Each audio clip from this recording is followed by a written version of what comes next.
ప్రేమగల తండ్రి, కృపగలిగిన మా దేవ, పరిశుద్ధుడైన మా తండ్రి, మీకే స్తోత్రములు నాయన. ఈ చిన్ని మందకు మీరు ఇచ్చినటువంటి ఆసక్తిని చూస్తుంటే నా ప్రభువా, మరి మీ దాసునిగా వీరి మధ్యలోనికి ఈ విధంగా నడిపించి నిజముగా వీరి ఆసక్తి మీ యొక్క జ్ఞాపకార్థ గ్రంథంలో వీరి గురించి వ్రాసి ఉంచమని ప్రాధేయపడుచున్నాను తండ్రి. ఎన్నో విషయాల్లో ఎదురు చూసే వారు మరి మీ యొక్క మాటలు వినుటకు కూడా వీరికి ఇచ్చిన ఈ గొప్ప ఆసక్తిని బట్టి నిజముగా ఇంత గొప్ప విషయం ఈ సంఘంలో మీరు బలపరిచినందుకే స్తోత్రములు చెల్లిస్తూ మనస్ఫూర్తిగా హృదయపూర్వకంగా ప్రార్థిస్తున్నాను. వీరికి మేలు చేయండి, సహాయం చేయండి. మీ యొక్క జీవగ్రంథంలో వీరి పేరు జ్ఞాపకం చేసుకోవాలని ప్రార్థిస్తున్నాను తండ్రి. కొద్ది మాటలు మాకు దయచేయమని ప్రార్థిస్తూ మా ప్రభువును ప్రియరక్షకుడైన యేసు ప్రభు వారి పేరిట అడిగి వేడుకొని సమర్పిస్తున్నాను తండ్రి. ఆమెన్. సమయము పూర్తిగా అయిపోయింది కనుక రెండు వచనాలు ఈరోజు ఇక్కడ మీకున్న ఈ బహు ఆసక్తిని బట్టి 2 విషయాలు చెప్పి, కొన్ని సందర్భాల్లో చాలా విలువైనవి ఆలస్యమైన అవి మనకు అందుతూ ఉంటాయి. వాటిని చాలా జాగ్రత్తగా భద్రపరచుకోవాలి మనం. గలతీ పత్రిక 4వ అధ్యాయం. జీవితంలో అప్పుడప్పుడు ఇలాంటివి జరిగినప్పుడు దీని ద్వారా మనము దేవునికి మరింత దగ్గర అవ్వడానికే ఇలాంటివి జరుగుతూ ఉంటాయని మనం భావించాలి.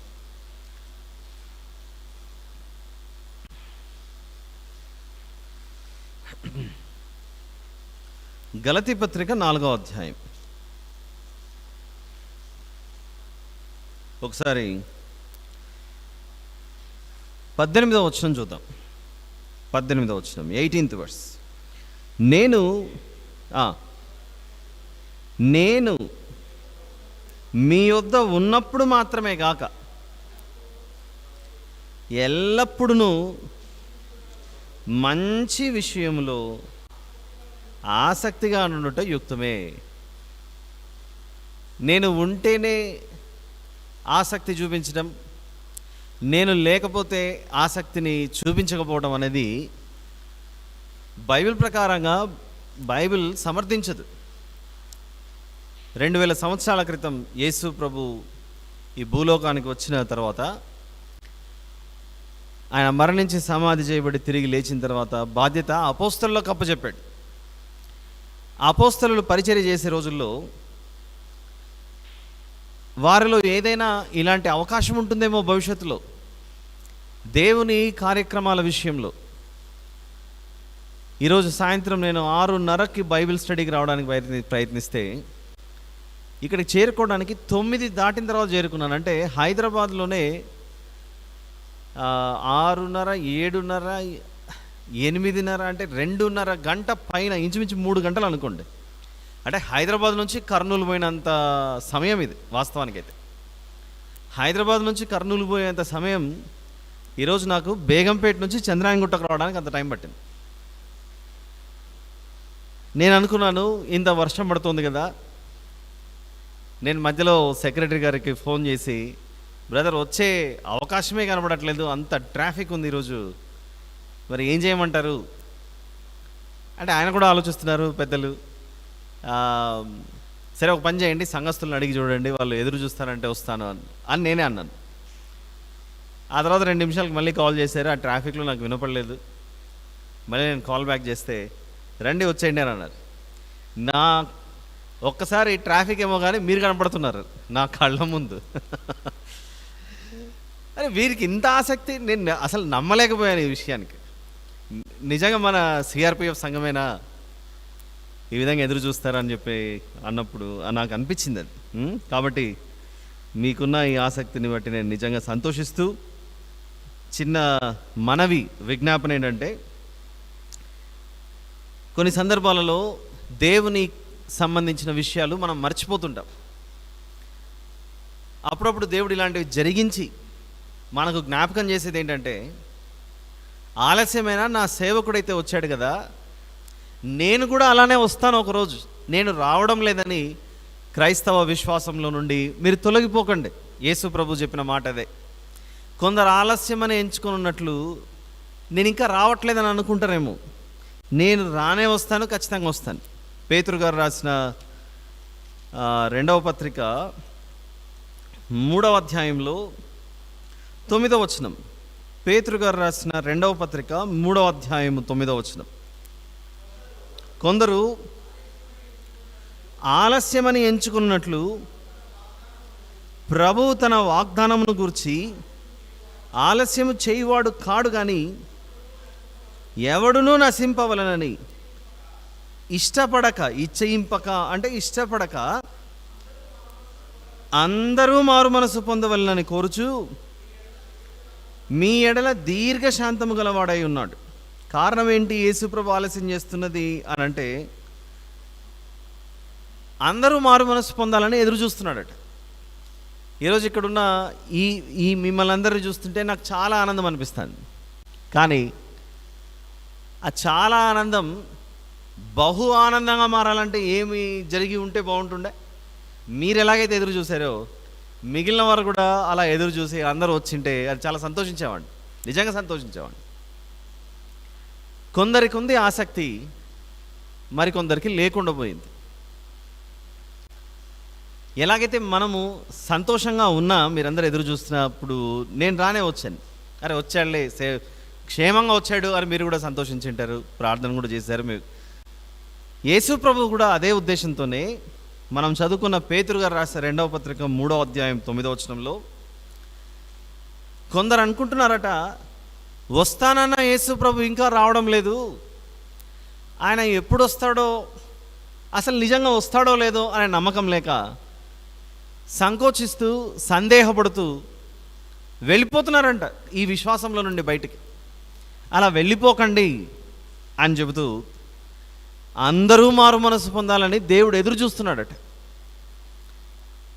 వర్షం పడినా, భూకంపం వచ్చినా, తలకిందులైనా, ఏమైనా కూడా ఆయన వస్తాడు అనే నమ్మకం ఈరోజు మీకు ఎలాగైతే, అంటే నేను ప్రాణాలతో ఉంటే ఎలాగైనా వస్తాను అనే నమ్మకం మీకు ఎలాగైతే ఉందో, అలానే సజీవుడైన యేసు ప్రభు, ప్రాణాలతో ఉన్న యేసు ప్రభు, చచ్చిపోయిన యేసు ప్రభు కాదు, ప్రాణాలతో సజీవంగా పునరుత్థానుడై తిరిగి లేచిన ప్రభు పరలోకం నుండి రాకుండా ఉంటాడా చెప్పండి? ఆయన రానే వస్తాడు. అందుకే మనం బుద్ధిగల కన్యకల వలె వాక్యమును మన సిద్ధలలో నింపుకొని ఆయన కొరకు ఎదురు చూడాలి. ఇక ముగించే ముందు ఇంకొక మాట చూపిస్తాను. 6వ అధ్యాయము హెబ్రీ పత్రిక, హెబ్రీలకు రాసిన పత్రిక 6వ అధ్యాయం 15వ వచనం నుండి చదువుతాను. 15వ వచనం నుండి, ఆ మాట నమ్మి అతడు ఓర్పుతో సహించి ఆ వాగ్దాన ఫలము పొందెను. మనుషులు తమ కంటే గొప్పవాని తోడని ప్రమాణం చేతురు, వారి ప్రతి వివాదములోను వివాదాంశమును పరిష్కారము చేయనుది ప్రమాణమే. ఈ విధముగా దేవుడు తన సంకల్పము నిశ్చలమైనదని, ఏమంటున్నాడు అక్కడ?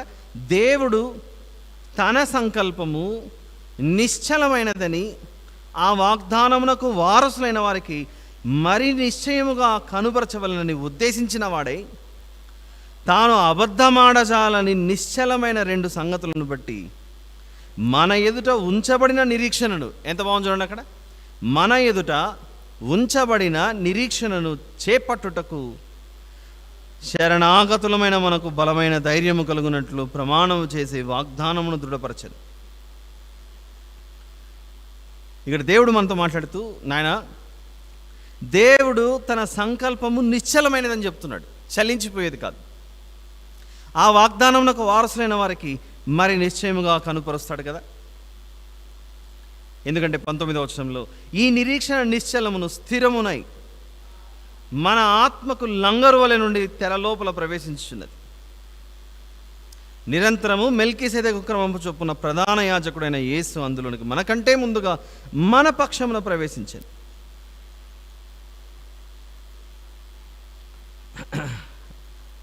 తర్వాత దానిపైన 11, 12 వచనాల్లో విశ్వాసము చేతను అన్నది చూసారా? విశ్వాసము చేతను, ఓర్పు చేతను వాగ్దానములను స్వతంత్రించుకొను వారిని పోలి నడుచుకొనున్నట్టుగా మీలో ప్రతి వాడును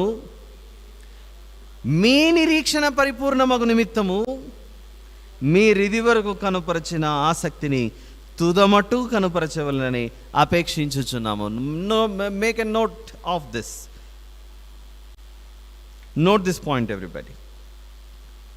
ఏ పాయింట్ అండర్లైన్ చేసుకోమంటున్నానంటే, మీ నిరీక్షణ అన్నది చూసానండి 12వ వచనంలోని చివరి మాటల్లో క్రింద నుంచి 3వ లైన్లో 6వ అధ్యాయము 12వ వచనం.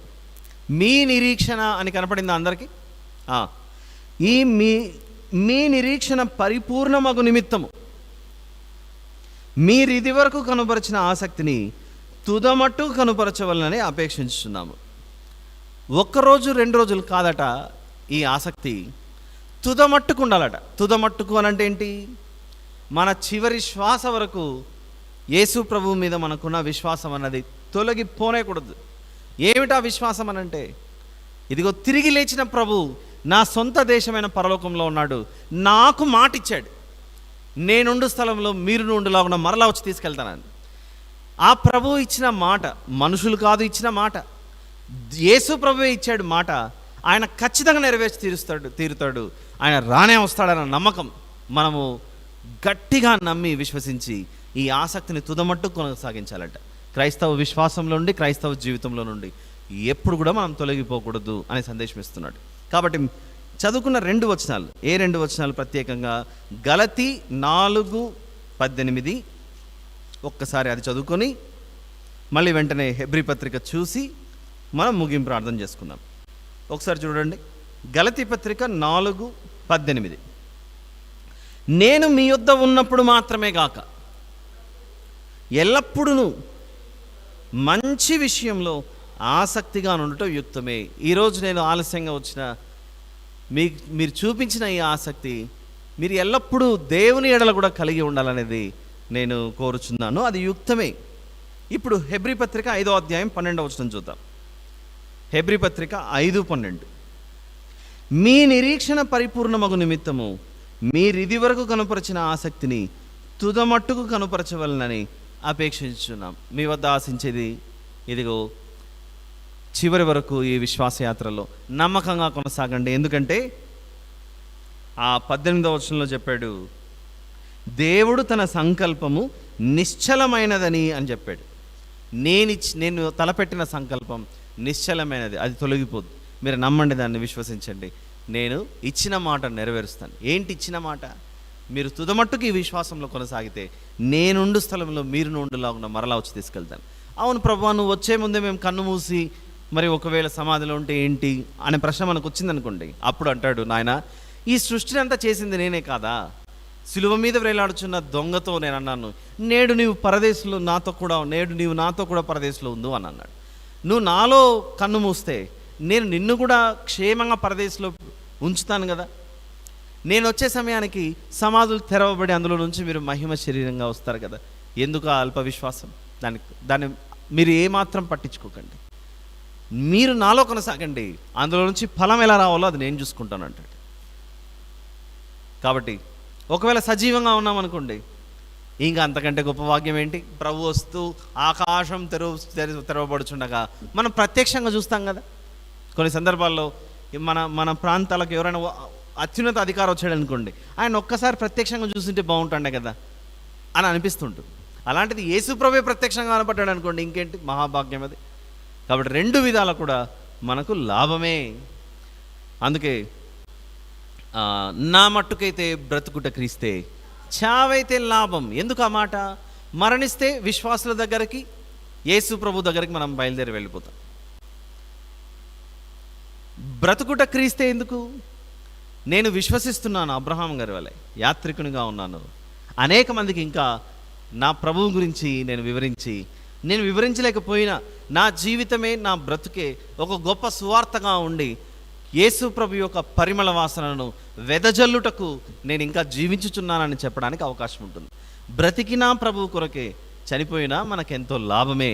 అది క్రైస్తవ జీవితంలో మనకు లభించే గొప్ప ధన్యత.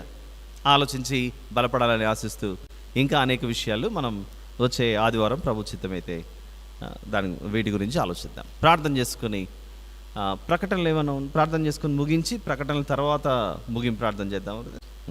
ప్రార్థన. ప్రేమగల తండ్రి, కృపగలిగిన మా దేవ, పరిశుద్ధమైన మా తండ్రి, మీకే స్తోత్రములు చెల్లిస్తున్నాను నా తండ్రి. ఈరోజు మీ బిడ్డలు ఎదురు చూసిన ఈ నిరీక్షణను చూస్తుంటే ఎంతో సంతోషం అయిపోతుంది నా ప్రభువా.